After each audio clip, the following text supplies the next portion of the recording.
I think sometimes that, ironically, on television, when you give a disclaimer, it has exactly the opposite to the intended effect, and more people tune in than tune out. I'm going to say this as straight as I possibly can. I am begging you, if you're a parent and you've got kids there, that this subject is just too upsetting for your young children.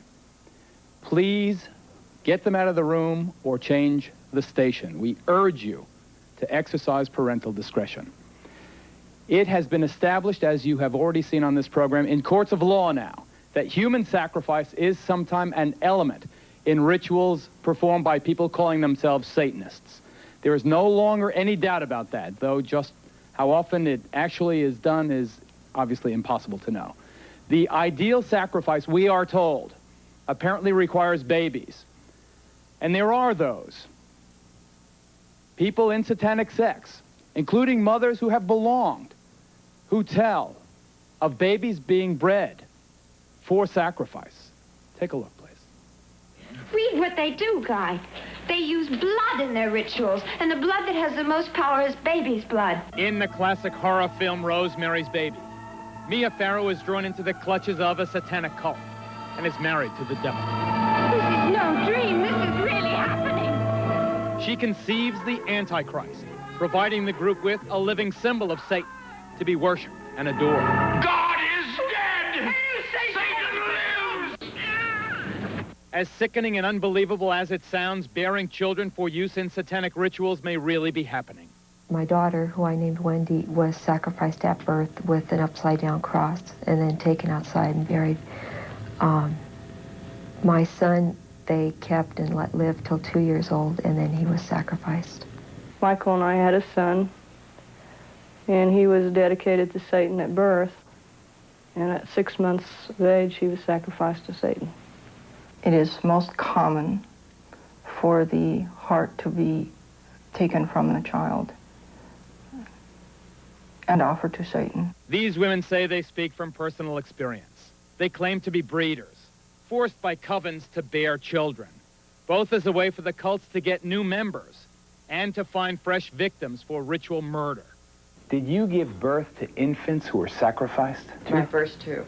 Were sacrificed? Were sacrificed. I was told it was the highest honor I could ever do as a woman, was to sacrifice my first two. And you did that? I was so brainwashed, I believed their philosophy. Jackie tells us she was able to escape her satanic cult. Today she helps other women, like Donna, who are trying to break free. You killed your babies? Take the skin off. You skin the baby? You take the baby's skin off? Do you feel remorse? Have you told the police? I had to do what I had to do, or I'd be killed like the babies that they made me watch killed, and that they put in my hand. They said, "Obey, or this is you." Jackie, you have some pictures drawn during the therapy sessions by the people who've been through this. Why don't you show me some of them? This picture is a person remembering skinning children and babies and hanging it out to dry. And skinning them, taking the skin off alive while they are alive, and skin them until they die. And that's how your babies died? They took a little patch about 3 by 4 off of her stomach, skinned her, and said, "We'll skin you all the way if you talk or cry." You learn not to cry real fast. I don't cry. For their part, mainstream Satanists strongly deny these gruesome allegations. ZEENA is the daughter of Anton LaVey, founder of the modern-day Church of Satan. That's a popular misconception, too, is that children are sacrificed at the altar, that animals are used for sacrifices. And it's a horrible, horrible misconception. This is real hard for the police because they can never find proof, and that's because the bodies are sometimes consumed for communion, sometimes burnt, sometimes put in concrete. For proof, the women offered a few grisly photos. But as the Satanists are quick to point out, the images of death and decay are impossible to verify. These middle-class housewives that are worried that we want to abduct their children are barking up the wrong tree because we wouldn't want anything to do with their whole mediocre and corrupt lifestyle.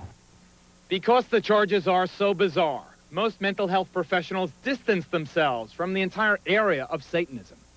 But here in Denver, Colorado, the Bethesda Psychiatric Institute has become the first in the country to devote an entire department to treating the victims of ritual crime. Can we believe these stories of sacrifice? I believe we need to believe them. They sound bizarre. They sound beyond the capacity of human beings. But the stories we receive are tremendously consistent. Is this an epidemic? I believe involvement in Satanism is increasing. I believe it is present in many communities around our country, and I believe it demands our attention. But somebody is apparently trying to discourage scrutiny. We've talked to therapists who treat ritual abuse victims, and they tell us of the threats they've received. I have direct knowledge of both death threats on a therapist and an attempt to end that therapist's life, which was unsuccessful. Here in Chicago, a group of well-known therapists from all over the country had the courage to share horror stories of threats and intimidation. Therapists have been directly threatened in ways that are quite alarming to them. The patient indicated to me that she wished to sacrifice the child with which she was pregnant. Naturally, I wasn't too enthusiastic about this. Shortly after this occurred, I started to get telephone death threats. One of the things that I would add is that we are now hearing these reports from literally hundreds of therapists in every part of the United States. Someone out there is telling us to back off. Still, the greatest toll seems to be on the women who say that they have bred babies. Babies that were sacrificed for Satan.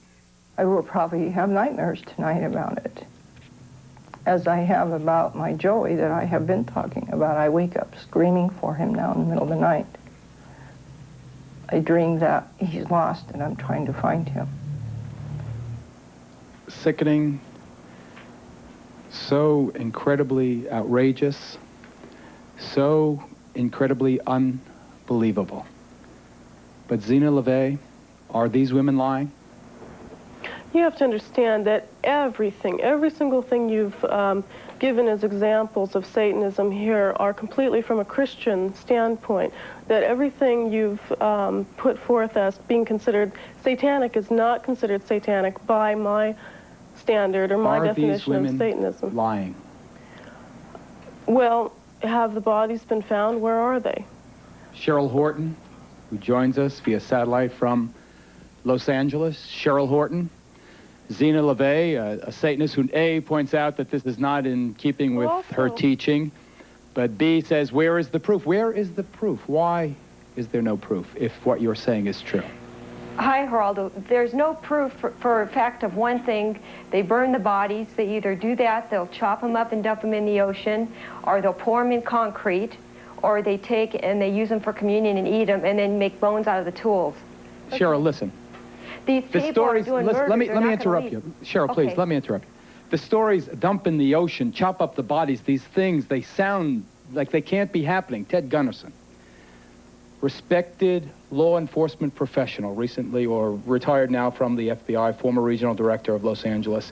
Do you, sir, believe that these dreadful allegations of babies being sacrificed are true? I absolutely believe it, without any doubt.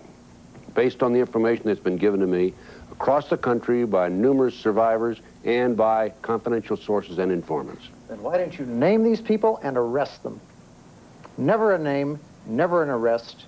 These women come out of a group and they insist that they know the people in the group, and yet they do not identify these large mysterious cults. Name them and arrest them and get them off the street. Does he not make a valid point? He makes a valid point. The problem with that is, number one, police officers don't believe it. I may believe it. You may believe it. Some people in your audience may believe it. They don't believe it. Number two, if you decide to investigate these people, you have to, number one, handle it from an undercover operation. If you put an undercover operation into effect, then you have, in a sense, your own police officers become involved in these heinous crimes, and they are, of course, become murderers. And in addition to that, if you do decide to investigate these people, there's a lot of work.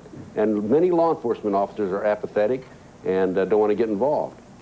Ladies and gentlemen, you have heard this. The debate here could rage over this issue alone for hours and hours and hours. Michael Aquino is right when he says there have not been any successful prosecutions for this horrible allegation. Ted Gunnarsson is a sincere man with a good reputation who says that there are difficulties in the prosecution. Still, the point is it has never been proven in a court of law. Obviously, it needs more investigation, but if these things are happening, then there should be a national task force of federal and state and local cops working together to prove or disprove. Because this is just unacceptable, this impasse. Coming up, we're going to have warning signs you should watch for, parents, and all of our guests will be available for a final discussion about Satanism after this break.